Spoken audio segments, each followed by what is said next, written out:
Hey folks, I know it's been a little bit since my last video, life's been really busy, but I haven't been sitting by idly. I actually had a lot of fun last time making that crit bit breakdown video, so I figured I'd take a crack at another one with the focus this time around being point and click adventures. Specifically, I'm going to be poking into Franbow Little Misfortune and The Corruption. Okay, so not purely point and clicks, but don't worry, I have one to wind things off in the form of Castle of Secrets, a title whose development cycle was incredibly cursed given it's only released recently after a series of delays which lasted close to 4 years. Still, I try my best to give everything a fair shake, so it's time to ask that ever important question: did these adventures click for me, or did I find myself galled by some pointless experiences? I'm your host, Arlian. Let's find out together. And don't sue me if I've made that pun before. I've been doing this for years now. And speaking of years, yeah, we're gonna start this episode off with the cursed game because, well, technically a review of this has been overdue since I was asked to give it a gander ages ago. The only problem was that this game had a revolving door of developers and publishers, which left it in an incredibly nebulous state.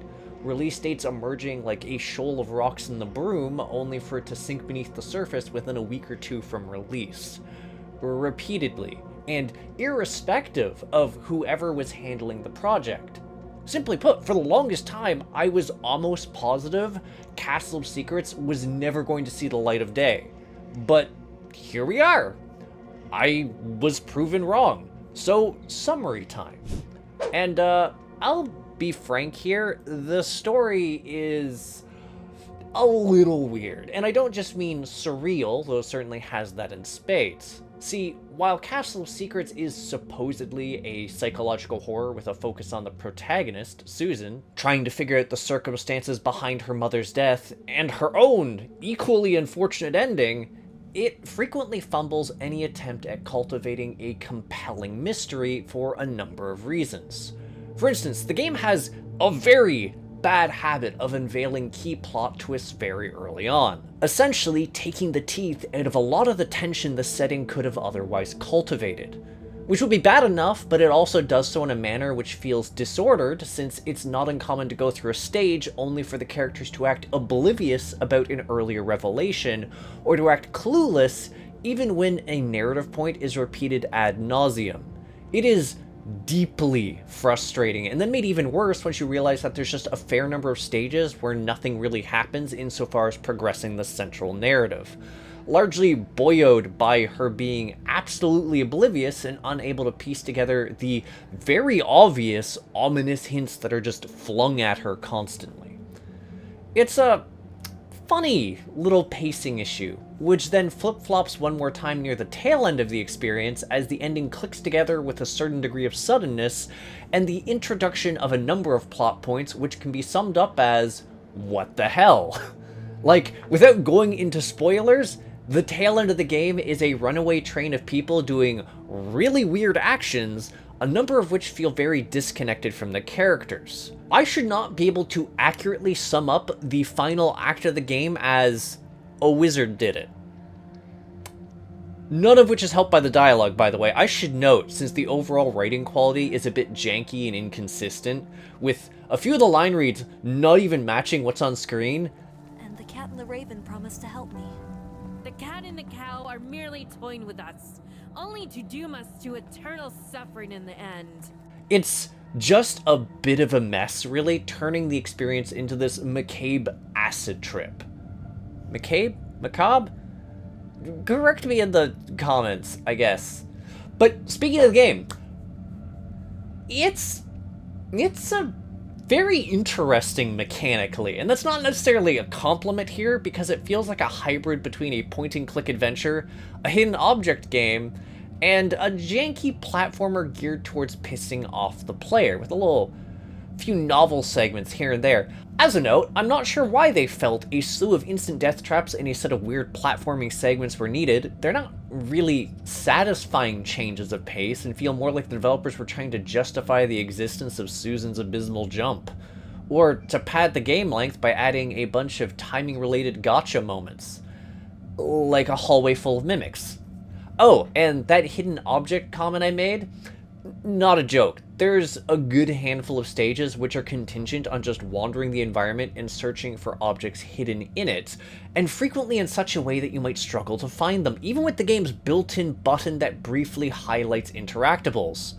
Which has a cooldown, I should note, for some friggin' reason.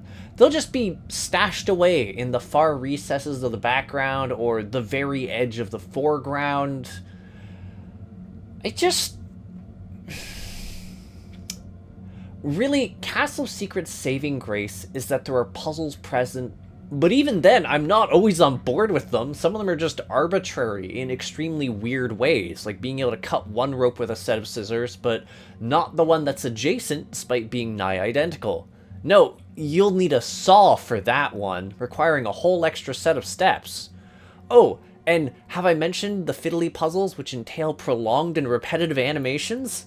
No? Suffice to say, despite there being a trio of endings to uncover based on your karmic actions throughout the game, I was disinclined towards exploring them. Also, some of the choices, as far as morality goes, are just a bit weird. Oh, and if you're expecting a fully aesthetic section like the norm, nah. No, like, at a glance, the character models and backgrounds look pretty neat initially, but there's an element of cheapness that crops up as you play the game. Like weird character lip-syncing that makes you wonder if they are distantly related to a certain annoying orange, or blood effects that look like they belong in a 90s PowerPoint presentation. It's just weird, and janky, and inconsistent. Like the audio. Did you know there's a segment where the English voice acting just kicks out? И увидела я, что это хорошо. Well, now you do. And I wish I could praise the music, but there's some really...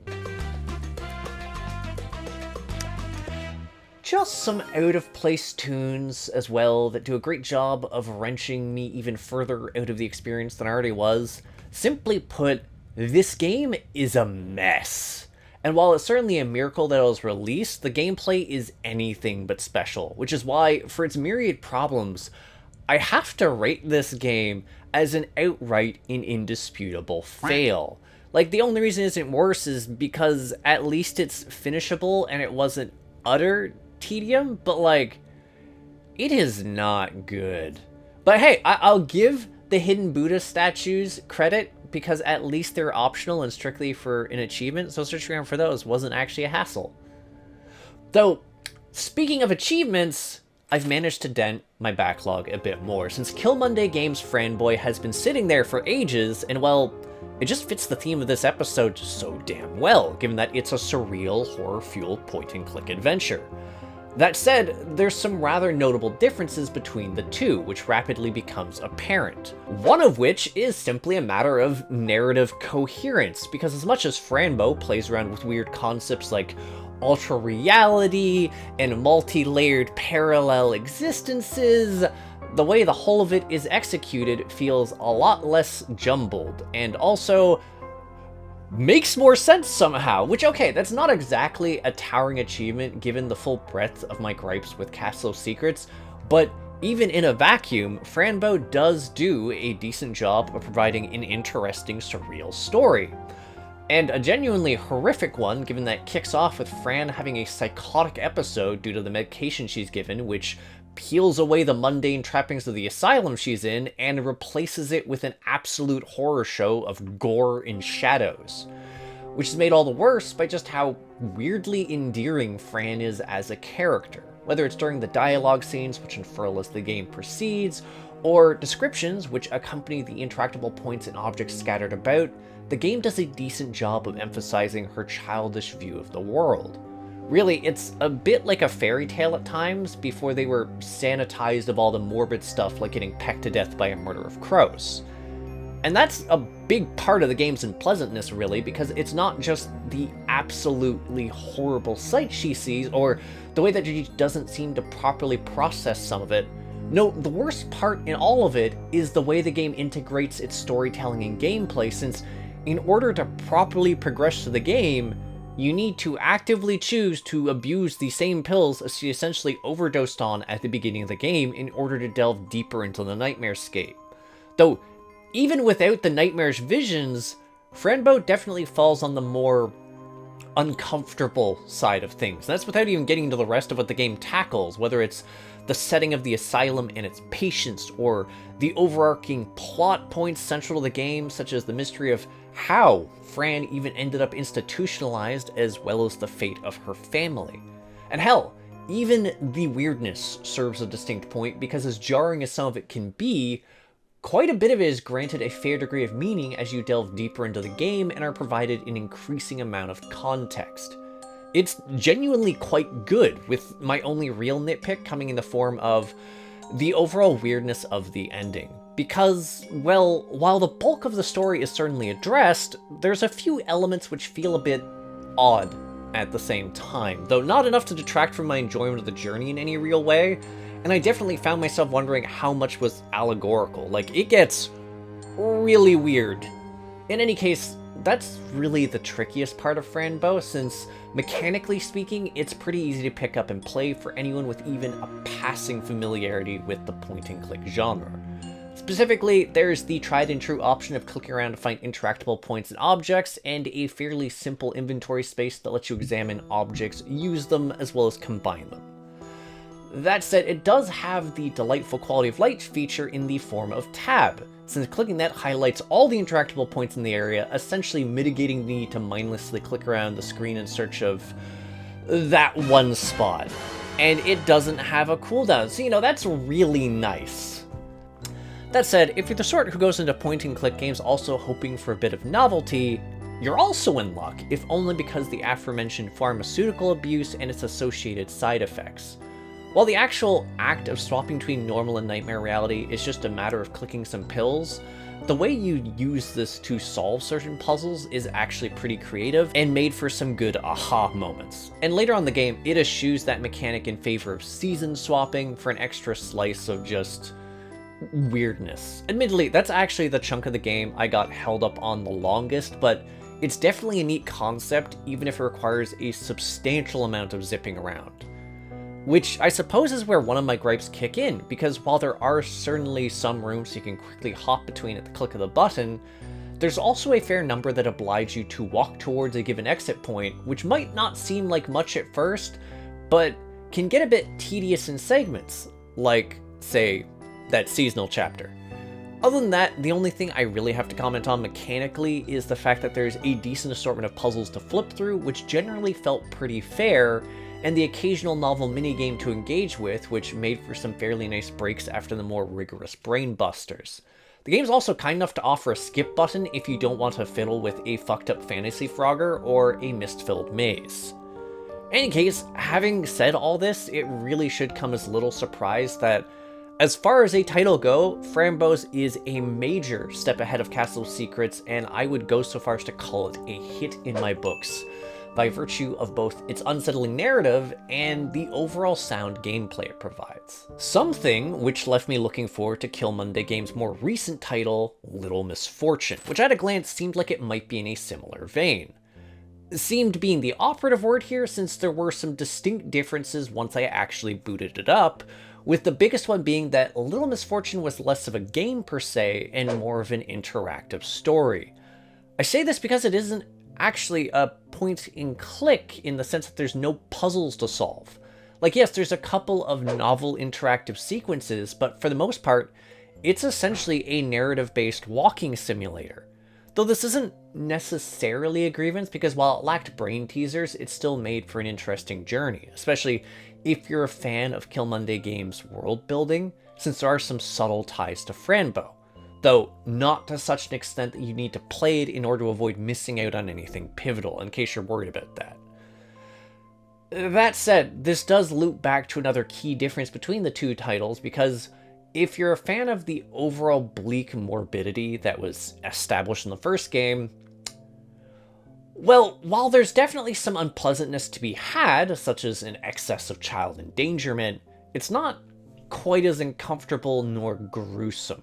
Overall, the content there is more akin to gallows humor and a splash of crudeness for good measure. Like, it's not bad, but it's definitely friendlier by comparison, provided you're not put off by the crassness.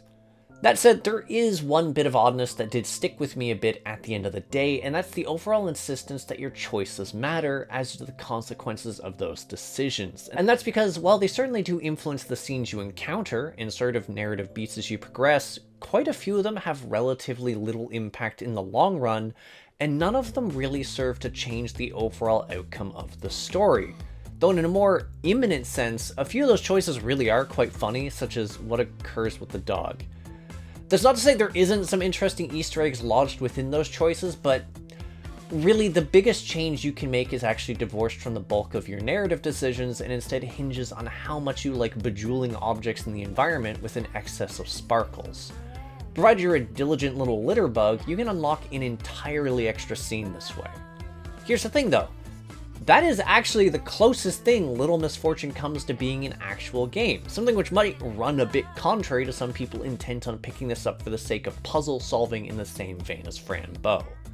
Again, that's not to say it detracted from my enjoyment of this title, at least as far as an initial run through goes, due to the narrative elements. In fact, it even goes so far as to call it a hit on that front, if only because of how curious the experience was. That said, its flaws definitely became a lot more noticeable on the second playthrough, because it simply couldn't differentiate itself enough from the initial one.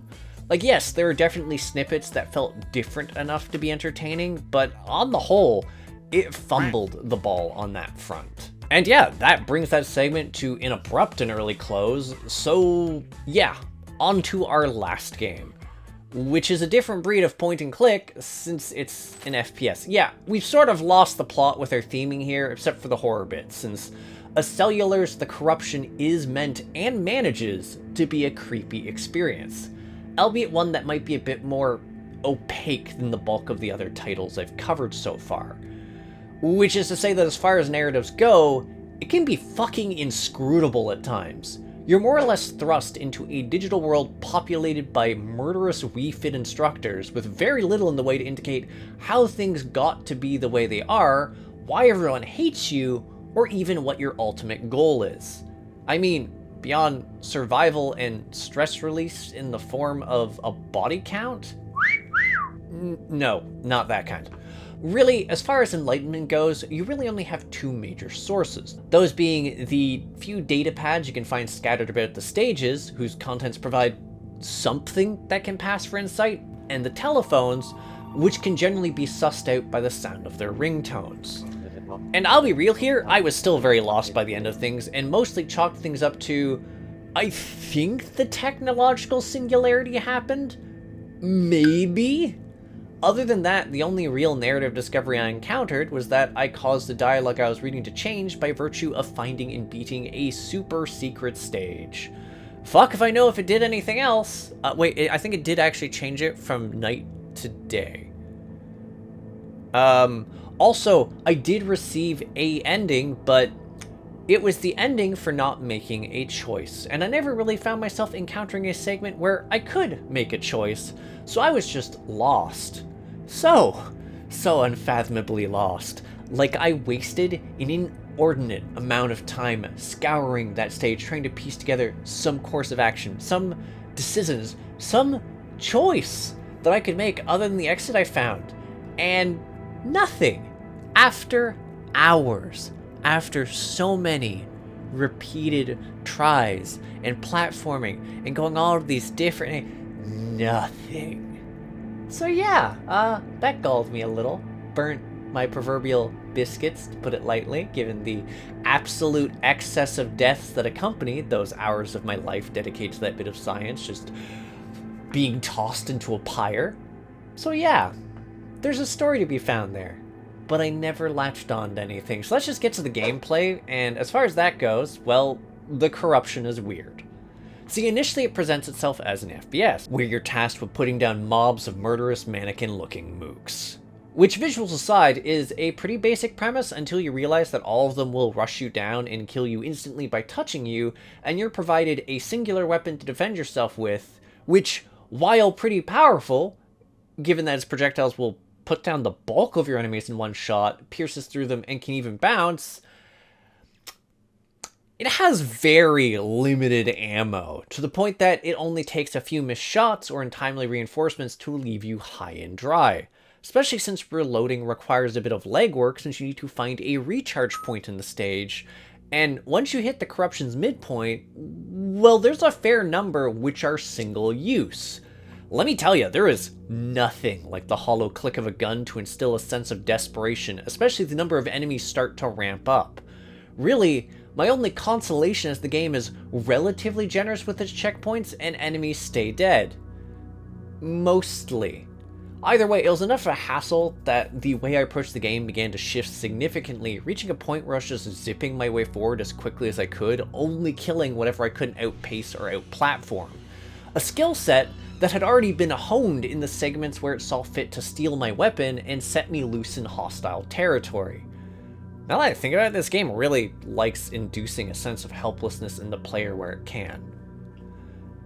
Anyways, I've talked about the FPS elements, but truth be told, there is quite a bit of exploration and platforming to engage with, ranging from relatively straightforward climbs to precise bits of precision parkour across shifting platformings, and then more opaque options where half the challenge is figuring out how to advance or descend.